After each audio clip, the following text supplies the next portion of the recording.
Street and only whites can vote here. You can't sue individually on that. The NAACP wouldn't be able to come in to be able to sue under the Voting Rights Act. And, TJC couldn't sue under the Voting Rights Act. So that's a big case that has just come out in 2023. It's going to carry into 2024. And when we come back, we're going to pick back up on this topic. Folks, we have so much to talk about. Don't touch that dial. We'll be right back with more Igniting Change.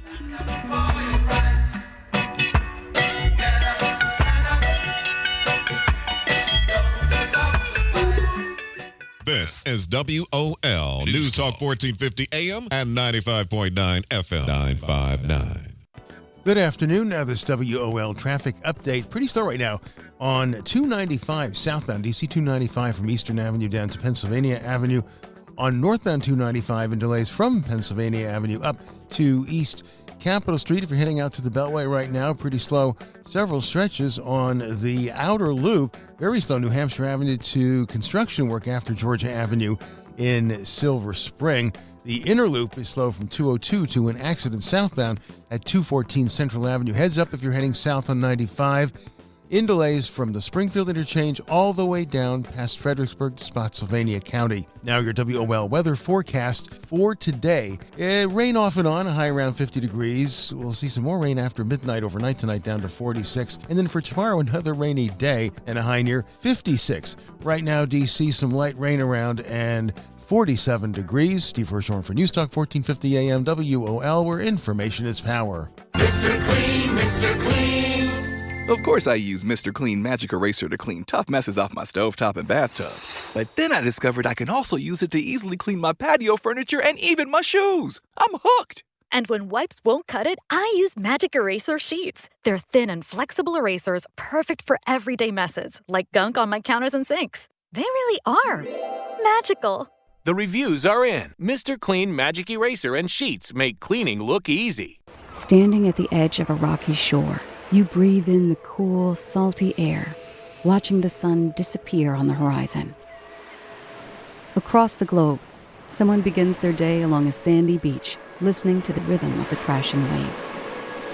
You each envision a world beneath the water, vibrant life in every imaginable form. Now, imagine it's all gone. What was once a place of wonder and beauty is now a dull, lifeless wasteland. Food, jobs, medicine, all gifts from the ocean, all gone. Time is running out to protect our oceans, and without our love, everything the oceans provide can and will disappear. It's our choice. Love it or lose it. Help protect our oceans. Visit World Wildlife Fund at wwf.org/love.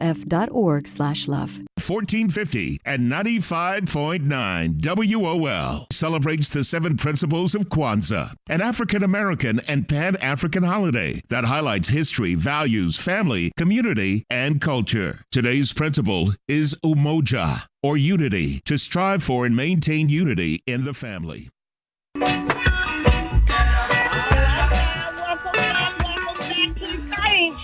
Hey, WOL, those commercials are getting too long. We'll talk about that later. But let's talk about our subject today, folks. We're so glad that you're listening to our show because we're sounding the call. That's right. We're raising public awareness about the important stories of 2023, the mass media myths. And we're giving it our perspective about what we need to take from the lessons of 2023 into 2024 and into the future. You know, we've been talking about so many amazing stories, but I want to ask one question, and that goes to TJC itself. You know, we call the Transformative Justice Coalition. We are a national 501c3 organization, meaning that people make contributions to us are tax deductible, and we do all kinds of work, mainly with young people, 18 to 35 years old, to get out the news about voting. And in 2023, TJC was his own newsmaker. And, you know, one of the things that we did was we went into Florida. We did the rolling protest for a week, that whole June 19th week. And we went to Kentucky and Ohio and did serious get out the vote activities for over a week with our Freedom Riders and our John Lewis bus.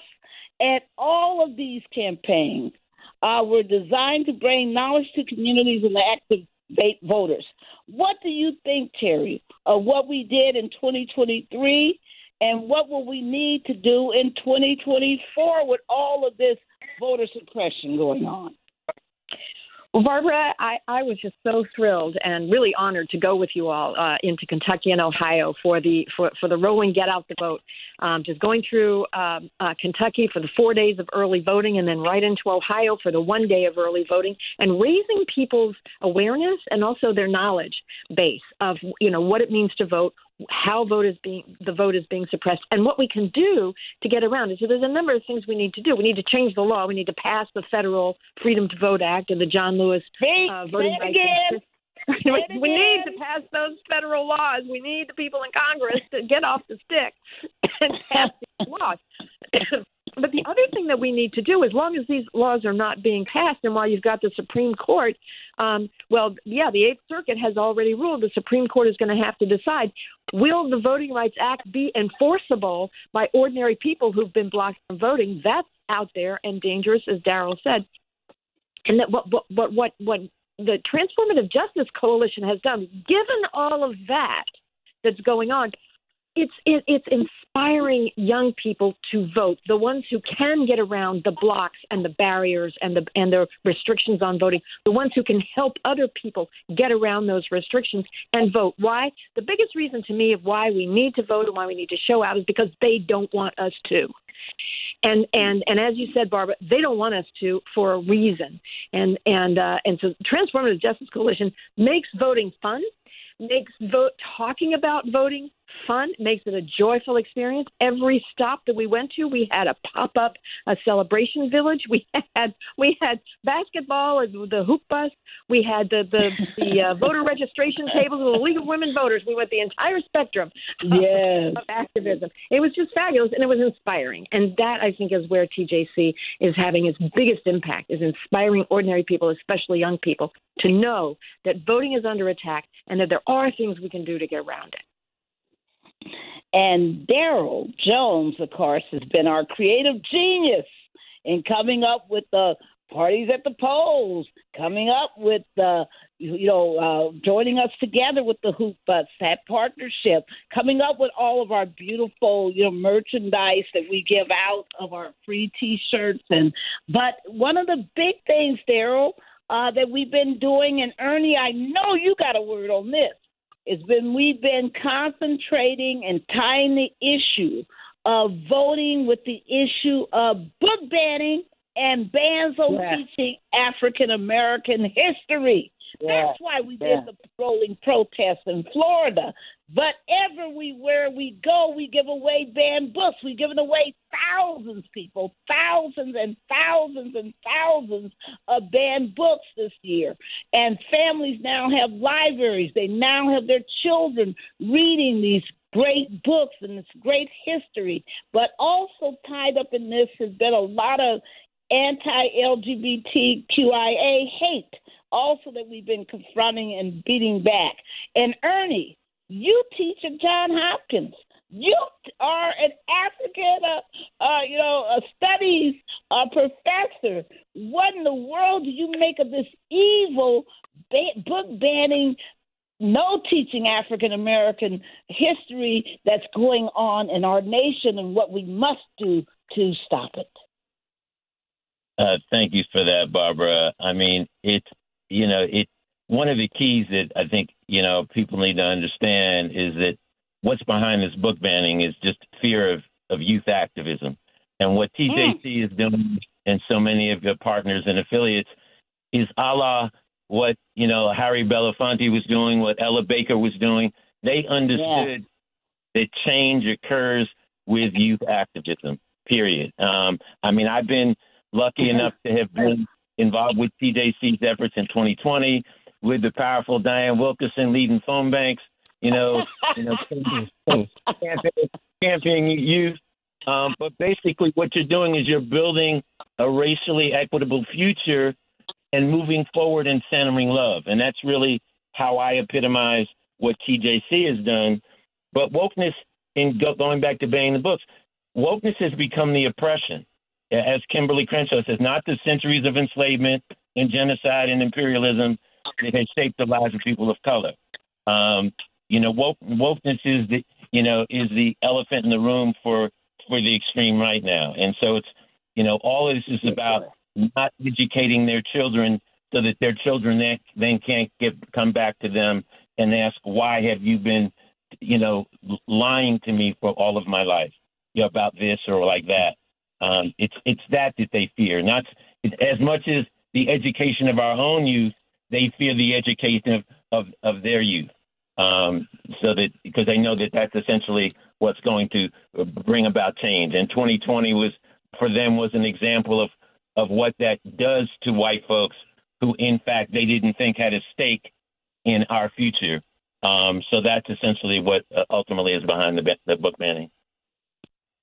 Wow. And Dianne, you've been on a couple of our outings, if you will, our activations, our community activations. You were there with the John Lewis bus. You were there with many of the protests that we've done.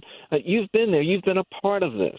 So when you think back on 2023 and understanding the trainings that you've been a part of, when we're training these youth, these 18 to 35-year-old voters to become activists, and then you put that next to these challenges with reproductive rights, these challenges with stopping and aggravating and making it more difficult for young people to be able to vote, when you put that next to the banned books that have been, really, trying to make it difficult for African Americans and people of color to learn their history.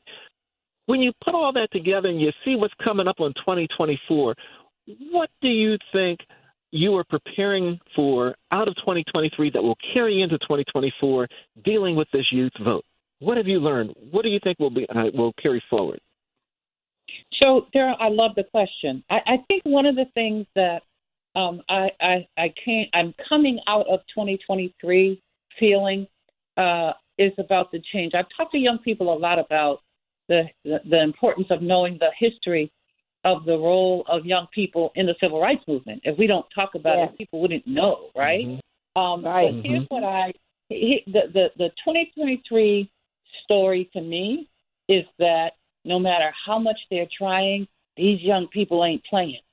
Hey, I feel like TJC has not just created this opportunity, but unleashed and provided space for this incredible leadership.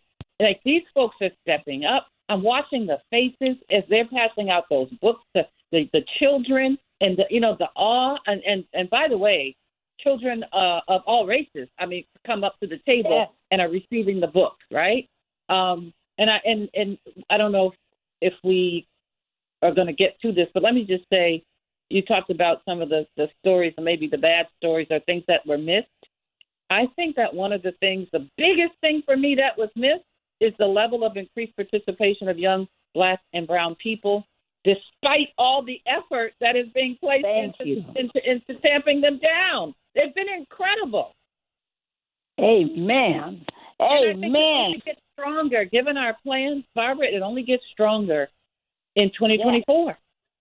And we will be training a new class, everybody, April 3rd through the 7th in Phoenix. We will be training during the HBCU All-Stars Games weekend. We're going to be training another 50 young people, all expenses paid, plus a stipend. If you're interested, go to tjcoalition.org, tjcoalition.org. You can find out information, but you also can drop a contribution, too, for those who want to donate to our cause. And I don't know if it's time for the break, but if it is, let's get into our break, and we'll be right back.